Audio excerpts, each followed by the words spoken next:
warahmatullahi wabarakatuh. Bismillahirrahmanirrahim. Nama saya Daniel Zakimi, Muhammad Daniel Zakimi bin Zafri, dari kelas DIPEH 3C. Hari ini saya akan membentangkan tentang protokol Malaysia untuk pengeluaran daging dan ayam itik halal 2011. Protokol Malaysia untuk pengeluaran daging dan peternakan halal telah dibangunkan oleh Jabatan Kemajuan Islam Malaysia, iaitu JAKIM, untuk memberi panduan yang jelas kepada pengeluaran daging dan peternakan yang halal. Protokol ni bertujuan untuk menyokong daging halal dan peternakan halal bagi ayam dan itik. Protokol ni berlaku untuk semua syarikat yang menghasilkan daging, peternakan dan produk mereka, termasuk yang mencadang untuk mengeksport ke Malaysia, mengeksport dari Malaysia di bawah Akta Haiwan 1953. Benda ni akan digunakan bersama dengan standard halal Malaysia, iaitu MS 1500/2019, makanan halal. Pengeluaran, penyediaan dan pengendalian serta penyimpanan garis panduan umum semakan kedua. Assalamualaikum warahmatullahi wabarakatuh. Nama saya Muhammad Alif Ashraf bin Azmi. Saya dari kelas DIPEH 4B. Pada hari ini saya akan menerangkan tentang protokol Malaysia untuk pengeluaran daging dan itik ayam 2011. Protokol ini saya membincangkan 3 bahagian. Yang pertama, definisi. Yang kedua, skop. Dan terakhir iaitu annex. Yang pertama adalah skop. Skop ini menerangkan tentang protokol yang telah ditetapkan oleh badan yang bertanggungjawab untuk mengikut garis panduan praktikal yang telah ditetapkan bagi kilang pemprosesan, rumah penyembelihan dan unggas, yang mana mereka menggunakan proses pelalian, proses penyembelihan, proses melapah dan menyimpan, serta pengangkutan bagi daging dan produk mereka yang halal. Bahagian yang kedua yang ingin saya bincangkan adalah definisi. Definisi terbahagi kepada 8 bahagian yang menerangkan berkaitan rumah penyembelihan, bangkai, pertubuhan dan perakulan halal, penyembelihan tidak halal, unggas, ruminan dan renjatan. Kita pergi kepada rumah penyembelihan. Rumah penyembelihan adalah satu bangunan yang menyembelih haiwan untuk dijadikan makanan manusia. Setiap lokasi penyembelihan boleh berbeza dari segi saiz dan juga peralatan. Ia bergantung kepada lokasi kawasan penyembelihan itu sendiri serta peraturan tempatan yang telah ditetapkan oleh pihak atasan. Yang kedua adalah bangkai. Haiwan yang telah disembelih tetapi tidak terputus salah satu urat, yang mana seperti contohnya urat marih, maka haiwan ini diklasifikasikan adalah haiwan yang bangkai. Haiwan yang bangkai ini haruslah diasingkan daripada haiwan yang telah disembelih dengan sempurna untuk mengelakkan daripada berlakunya pencemaran. Yang ketiga adalah Badan Persijilan Halal, organisasi Islam atau badan persijilan halal yang telah diiktiraf oleh JAKIM di negara masing-masing. Yang keempat adalah penyembelihan tidak halal. Haiwan yang telah disembelih tidak mengikut syarak dan protokol yang telah ditetapkan. Yang kelima adalah unggas. Unggas bermaksud haiwan seperti burung, itik, angsa, ayam Belanda, ayam biru, merpati dan segala usia dan jantina. Yang keenam adalah ruminan. Seekor haiwan mempunyai 4 bahagian perut yang lengkap dan yang ada ciri khas memuntahkan makanan yang tidak dicerna dari rumen dan mengunyahnya ketika berehat. Yang terakhir adalah renjatan. Ini adalah proses supaya haiwan tidak bergerak atau tidak sedarkan diri sebelum mereka disembelih sebagai makanan. Pelbagai kaedah digunakan dengan tujuan untuk membiarkan haiwan mengeluarkan darah semasa mereka masih hidup. Haiwan yang mati sebelum mereka mengeluarkan darah tidak sesuai untuk penggunaan halal.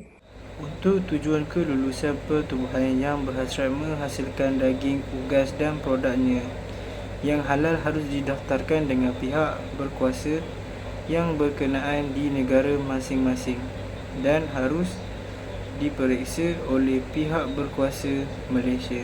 Apa yang diluluskan hendaklah dihasilkan untuk menghasilkan daging, unggas dan produknya yang halal di seluruh rantaian bekalan dari penyembelihan hingga pengangkutan menurut undang-undang syariah setiap masa. Penubuhan perlulah mewujudkan sistem kawalan halal dalaman untuk keberkesanan dan pelaksanaan sistem halal. Hanya haiwan berikut yang dibenarkan untuk disembelih, diproses dan disimpan di tempat yang diluluskan oleh Malaysia. Ruminan termasuk lembu, kerbau, kambing, biri-biri, rusa dan unta. Unggas termasuk ayam itik, ayam Belanda, burung unta dan puyuh. Proses penyembelihan haiwan secara halal melibatkan kekangan, pemukulan dan pemotongan trachea, esophagus dan arteri karotid dan urat jugular. Panduan bukan halal. Bangkai dan produk yang tidak mematuhi kehendak protokol ini dianggap sebagai pematuhan tidak halal. Semua pematuhan tidak halal hendaklah dianggap seperti berikut. Pengenalan. Semua bangkai dan offal pematuhan tidak halal hendaklah dikenal pasti dan atau dilabelkan di bawah pengawasan Muslim Halal Checker. Bangkai. Semua bangkai pematuhan tidak halal hendaklah dikeluarkan dari sistem halal atau diproses di pertubuhan lain atau diproses setelah selesai semua proses bangkai halal. Bangkai halal. Tangan bangkai dan offal yang tidak sesuai hendaklah dicatat dan disediakan untuk diaudit oleh Badan Pensiasilan Halal, pihak berkuasa negara, pengeksport jika berkaitan dan juru audit negara. Penawaran. Semua kesalahan pematuhan tidak halal hendaklah dikeluarkan dari sistem halal dan hendaklah dirakam. Assalamualaikum warahmatullahi wabarakatuh. Saya akan menerangkan bahagian keperluan. Antara keperluan-keperluan yang dimaksudkan ialah pelalian. Ianya sesuai dengan MS1500. Ianya tertakluk kepada kelulusan Majlis Fatwa Malaysia. Kaedah ini hendaklah digunakan tidak mencederakan hingga meninggalkan cedera yang kekal kepada haiwan tersebut. Keperluan yang seterusnya ialah penentuan kematian. Antara tanda-tandanya ialah anak mata membesar secara menyeluruh. Yang kedua, ketiadaan refleks pupilari dan kornea. Lidah haiwan tersebut lembik dan tiada pergerakan pada bangkai haiwan tersebut. Keperluan seterusnya ialah semak halal. Pemeriksaan halal perlulah hadir di ruang penyembelihan, memeriksa operasi stunning untuk memastikan penyembelihan yang halal di sisi agama Islam. Keperluan yang seterusnya ialah proses penyembelihan halal. Haiwan yang hendak disembelih hendaklah disembelih mengikut protokol Islam yang telah ditetapkan. Perbuatan menyembelih itu hendaklah dilakukan dengan niyah terlebih dahulu ataupun niat. Penyembelih juga hendaklah menyembelih dengan niat untuk menyembelih ianya dengan cara yang halal di sisi Islam dan tiada niat lain. Keperluan yang seterusnya ialah operasi melapah. Sebarang kecacatan bangkai ataupun kecacatan pada anggota haiwan hendaklah dikenalpasti terlebih dahulu sebelum melakukan operasi melapah haiwan yang ingin dilapah. Keperluan yang seterusnya ialah melapah dan pembungkusan. Bilik melapah ataupun tempat pembungkusan hendaklah menjadi sebahagian dari pertubuhan yang diluluskan. Malahan, tempat itu juga tidak boleh menyimpan sebarang bangkai ataupun jeroan haiwan yang tidak halal. Selain itu, Kad-bot yang digunakan yang dimaksudkan untuk dieksport ke Malaysia dilabel dengan jelas dengan tanda halal. Nombor pendirian dan keperluan seperti yang dinyatakan dalam klausa 3.7 MS1500. Keperluan yang seterusnya ialah pengangkutan. Dalam keadaan apapun, produk halal boleh diangkut bersama naj yang termasuk dalam kategori najis mughalazah, contohnya babi, anjing dan produknya. Pertubuhan hendaklah mengenal pasti dan mengasingkan produk halal dan produk yang tidak halal yang berada di dalam satu pengangkutan. Keperluan yang seterusnya dan terakhir ialah keperluan penyimpanan. Semua penyejuk lutupan, penyejuk beku dan bilik simpanan hendaklah menjadi sebahagian daripada pertubuhan yang diluluskan. Kad-bot yang mengandungi pematuhan produk tidak halal hendaklah diasingkan dan diletakkan berasingan. Tempat yang berasingan itu bermaksud tempat yang jauh dari tempat penyimpanan makanan halal. Contoh tempat tersebut ialah peti sejuk ataupun peti simpanan. Rekod mengenai pematuhan tidak halal juga hendaklah disimpan agar juru audit yang memeriksa setiap satu produk pematuhan tidak halal itu dapat melakukan aktiviti merekod. Bagi dalam protokol ini, bahagian yang seterusnya adalah tanggungjawab. Dalam bahagian tanggungjawab ini terbagi pada 7 bahagian. Yang pertama adalah penubuhan ataupun syarikat. Pengurus syarikat hendaklah menghantar borang permohonan yang lekat kepada JAKIM, dan bagi yang di luar negara hendaklah dihantar dan disahkan oleh Badan Pengesahan Halal bagi negara tersebut. Yang kedua, membenarkan pegawai Malaysia mengaudit dan memantau sistem halal penubuhan tersebut. Bagi penubuhan di luar negara, pengauditan dan pemantauan dilakukan oleh JAKIM dan Badan Persijilan Halal dari negara tersebut. Nombor 3, menyediakan infrastruktur, kemudahan dan sokongan yang mencukupi dalam penubuhan untuk mematuhi protokol ini. Yang keempat, mewujudkan kawalan dalam halal untuk memenuhi keperluan protokol ini, termasuk menjalankan audit dalaman. Yang kelima, memberitahu JAKIM mengenai sebarang perubahan Badan Persijilan Halal melalui kompeten kuasa negara pengeksport. Yang keenam, mengemaskini rekod proses penyembelihan dan bersedia semasa audit. Bersedia bermaksud mempunyai borang lengkap rekod semuanya. Dan yang ketujuh, mengambil dan melantik pekerja Muslim yang mencukupi. Yang ke-8, menyediakan kemudahan untuk anggota Muslim, termasuk ruang solat dan waktu untuk solat. Yang ke-9, memastikan bahawa wakil Badan Persijilan Halal hadir semasa warga Malaysia melakukan sesi audit untuk pertubuhan di luar negara. Yang kedua, Badan Persijilan Halal. Ini untuk bagi syarikat di luar negara. Badan Persijilan Halal di negara pengeksport hendaklah dilantik oleh JAKIM. Yang kedua adalah memastikan bahawa keputusan protokol MS1500 dan Majlis Fatwa Malaysia ini terus dipatuhi, sehingga kelulusan untuk diberikan pengakuan halal bagi penubuhan tersebut dikekalkan dalam penubuhan.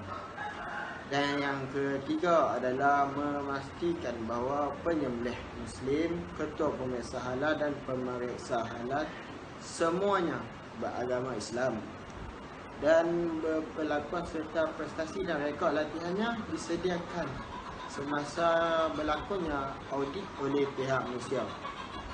Dan yang keempat, merancang jadual audit berkala, termasuk pelaksanaan sistem kawalan halal di penubuhan di bawah pengawasan Okey, yang betul rekod, laporan dan audit hendaklah disediakan semasa audit dari pihak Malaysia. Yang kelima, memberitahu JAKIM mengenai sebarang perubahan dalam penubuhan yang berkaitan dengan protokol ini selepas kelulusan. Dan yang keenam, memberitahu JAKIM mengenai sebarang prosedur baru yang dilaksanakan oleh penubuhan yang tidak dinyatakan dalam protokol ini. Dan yang ketiga adalah penyembelih halal. Penyembelih halal hendaklah seorang Islam yang sihat, baligh dan memahami sepenuhnya peraturan dan syarat asas yang berkaitan dengan penyembelihan haiwan dalam Islam. Yang kedua, didaftarkan dan dilatih dan diawasi oleh Badan Pensijilan Halal. Yang ketiga, berkebolehan menyembelih haiwan menurut undang-undang syariah. Dan keempat, ketua pemeriksa halal. Ini hanyalah untuk syarikat ataupun penubuhan yang menghasilkan daging menggunakan pneumatik berkualiti standar. Ketua pemeriksaan halal hendaklah seorang yang Islam dan cekap daripada segi tertentu. Didaftarkan, dilatih dan diawasi oleh Badan Pensijilan Halal. Yang ketiga, menilai kerosakan tengkorak, mengenal pasti dan melabel serta merekod mengenai bangkai yang tidak mengikuti syarat-syarat.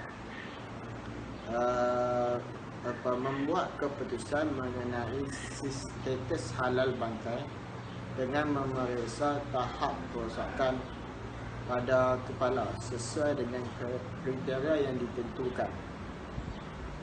Dan yang kelima, merujuk pada penilaian halal untuk sebarang ketidaktentuan kerosakan tengkorak. Pemeriksa halal Muslim.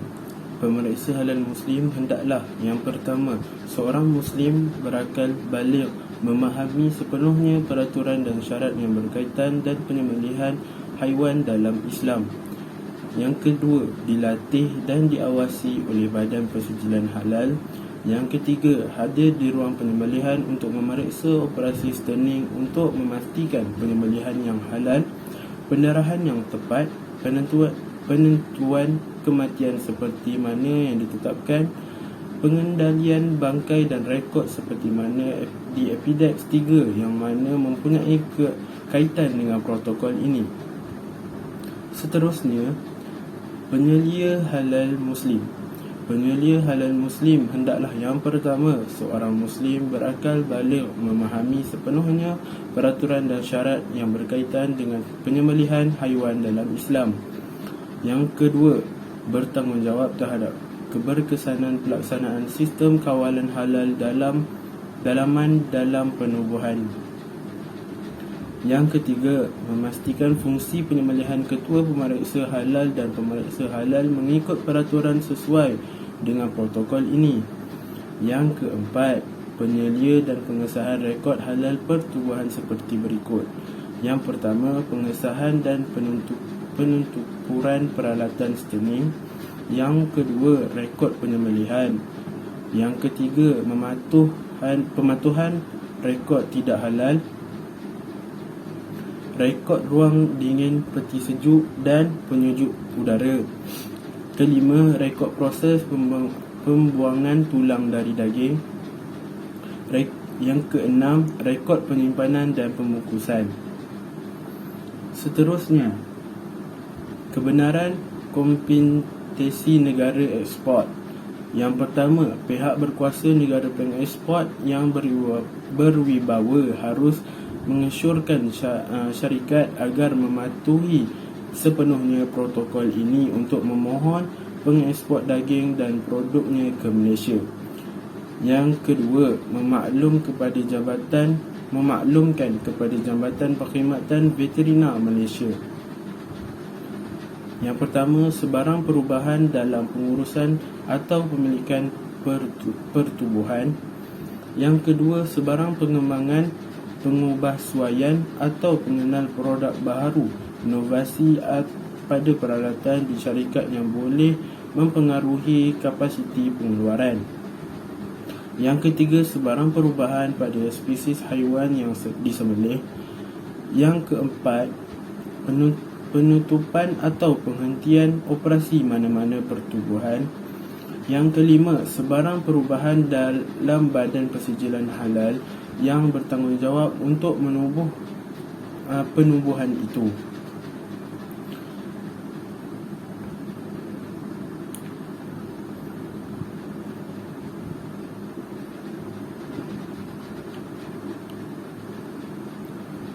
Akhir sekali, sijil halal.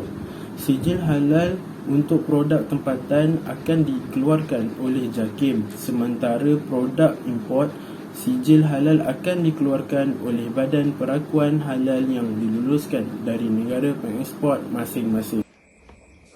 Bahagian yang terakhir yang ingin saya bincangkan adalah Annex A, yang mana menerangkan tentang tata cara penggunaan parametik stunning bagi haiwan. Pengenalan. Berikut adalah syarat yang khusus boleh digunakan dan diterima ketika menggunakan alat parametik stunning. Yang kedua adalah pengekangan haiwan.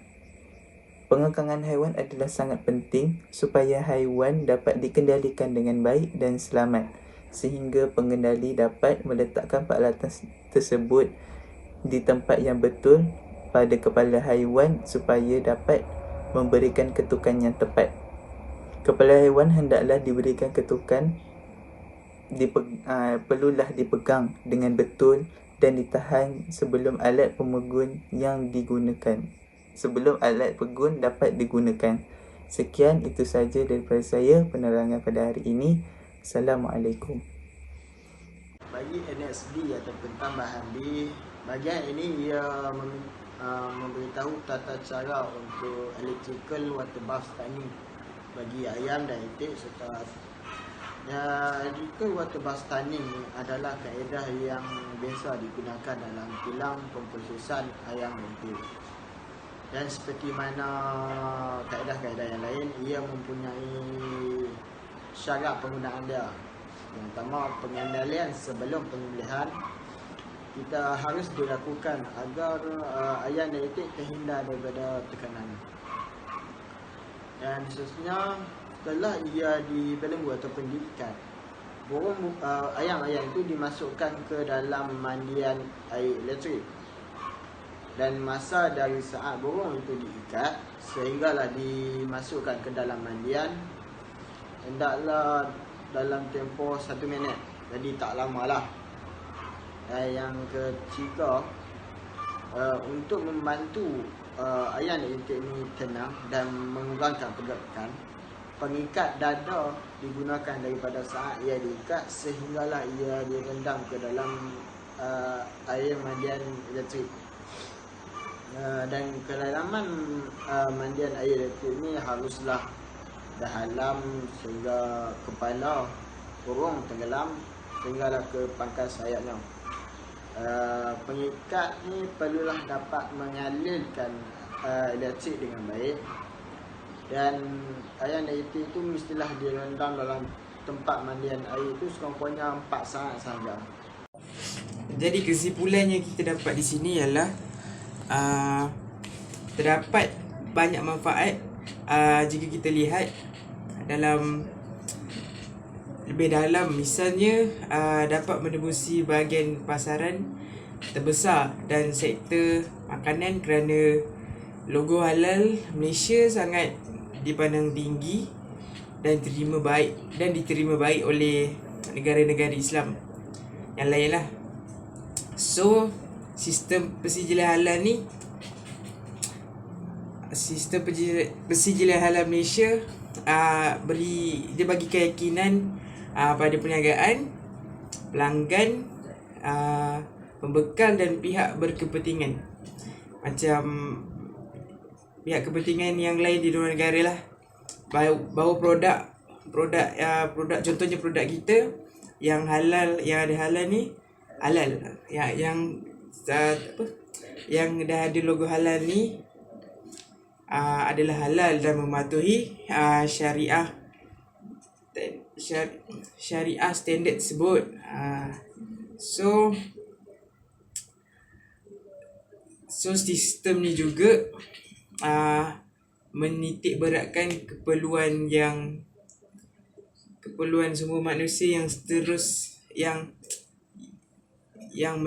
yang turut meningkatkan moral dan komitmen kaki tangan. Okey. Akhir sekali dia dapat mematuhi standard dan pengiktirafan standard yang diberikan dan pengiktirafan untuk kelebihan daya saing dalam perniagaan. Semua yang di atas apa yang saya cakapkan akan meningkatkan keberuntungan dua pihak, iaitu syarikat dan pengimport lah. Sekian daripada saya. Terima kasih.